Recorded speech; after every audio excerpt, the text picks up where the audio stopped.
এর আগের ভিডিওটা তো আপনারা দেখলেন যে এটার গিয়ার বক্সে একটু সমস্যা ছিল, তো এখন গিয়ার বক্সটা ঠিক করা হয়েছে। তো চলুন এখন চালাই দেখি যে আসলে এটা চলে কিনা, যে কতটুকু সফলতা পাইলাম আর কি। চেলেছ? স্পিনে দিলাম, এই যে দেখুন স্পিনে, দেখি চলে কিনা। যেহেতু ভিডিওটা লেট হচ্ছে, আমি ভিডিওটা স্ক্রল করে দিব।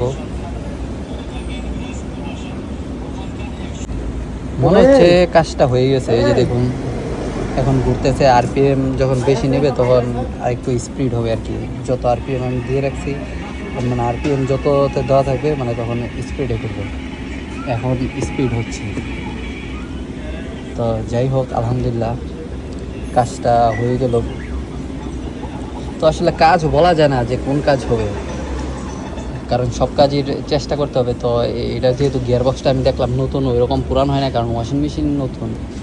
মানে আপনার স্প্রিংয়ে একটু সমস্যা হয়ে গেছিলো, মানে স্প্রিংটা জ্যাম হয়ে গেছিলো মেবি।